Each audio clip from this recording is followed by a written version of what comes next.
વિશ્વમાં સૌથી વધુ આરોપ સાધુ ઉપર લઈ ગયા.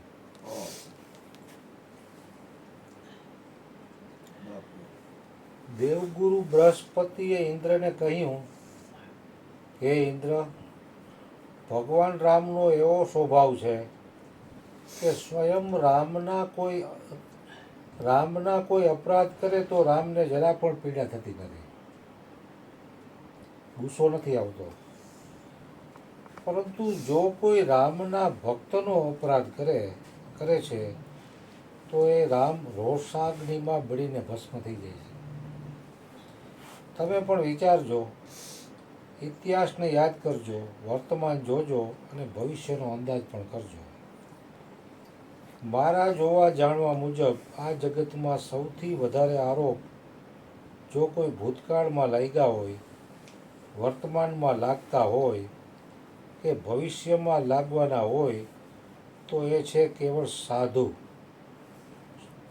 જેટલા સાધુ ઉપર આરોપ લાગ્યા છે, ભૂતકાળમાં રામથી શરૂ કરો, એની પહેલાં તો આપણે ક્યાં જઈએ?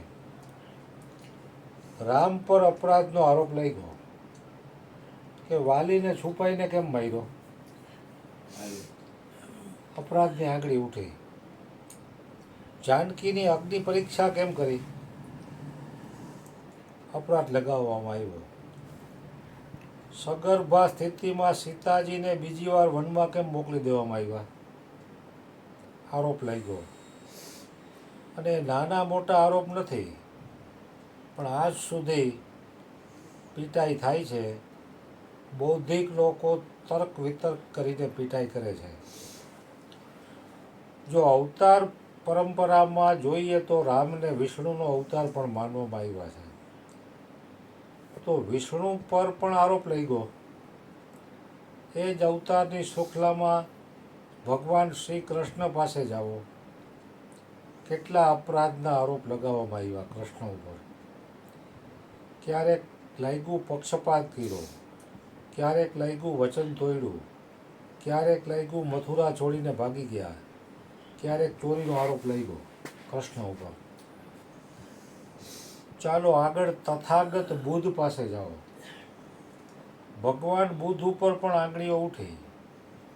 સૌથી પહેલો આરોપ તો એ છે કે બુદ્ધનો અપરાધ હતો કે મધ્યરાત્રિએ પોતાની પત્ની અને પોતાના બાળકને છોડીને ભાગી ગયા.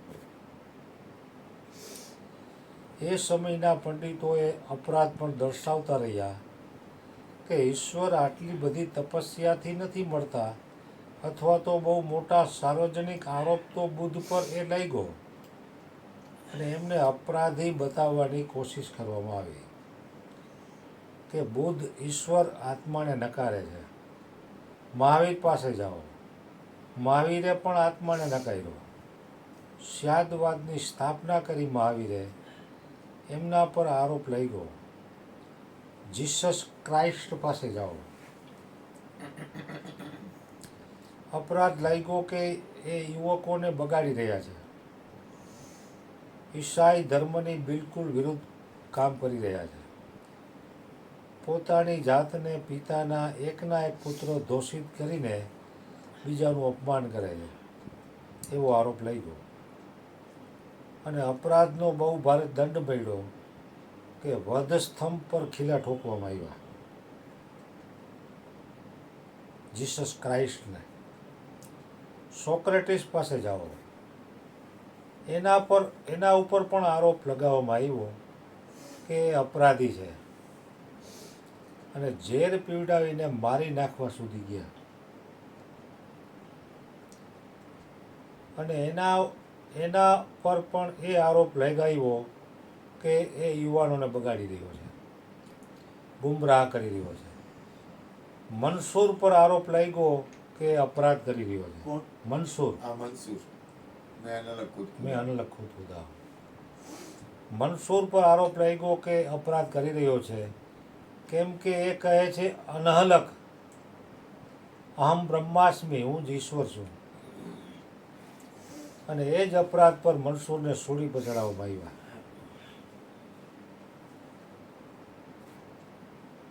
અપરાધીઓએ અપરાધનો આરોપ લગાવ્યો ઇસ્લામ ધર્મમાં જાઓ, સરમદ, એના પર અપરાધનો આરોપ લઈ ગયો. 600 વર્ષ પહેલાં ગુજરાતના નરસિંહ મહેતા પર આરોપ લઈ ગયો કે એ પ્રપંચ કરી રહ્યો છે.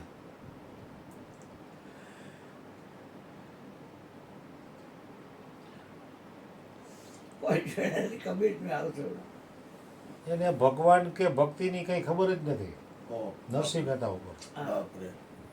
એ સૌને ગુમરાહ કરી રહ્યો છે અને સ્વયં સમ્રાટે એને જેલમાં કેદ કરી દીધા.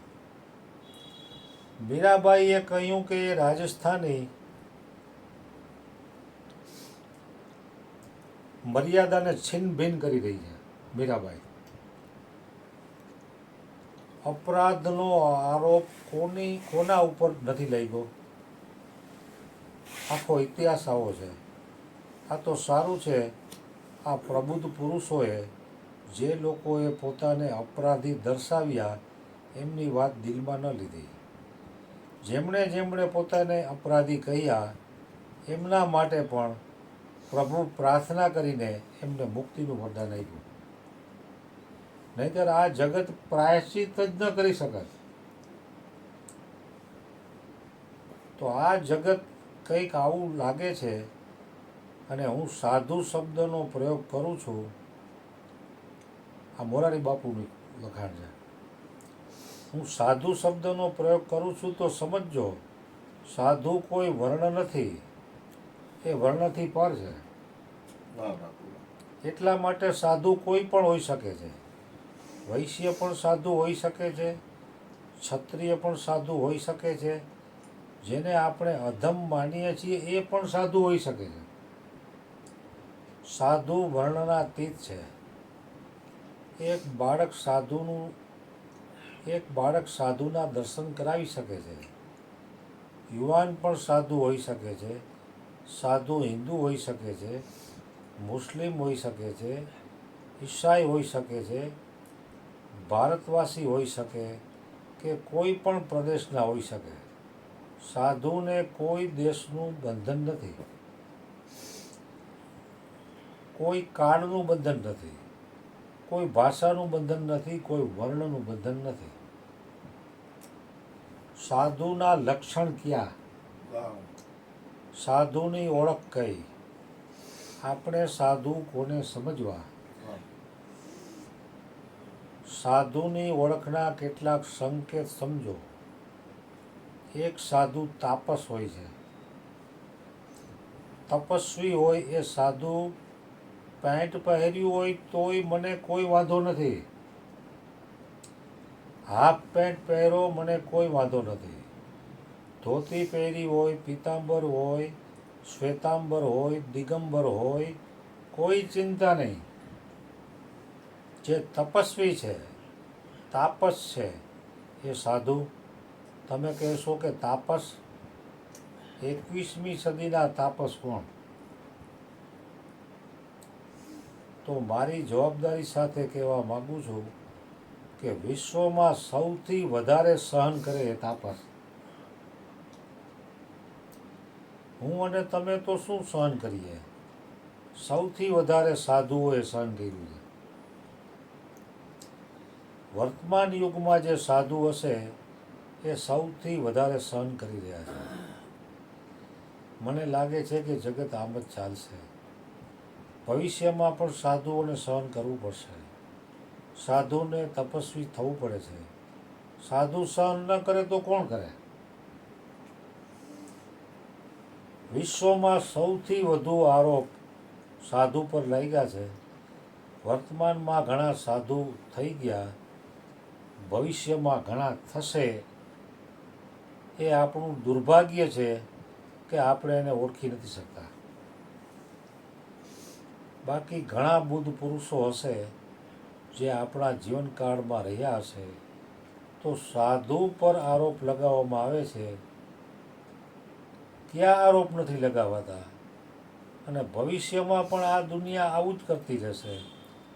ભગવાન રામના સંદર્ભમાં તુલસીએ કહ્યું,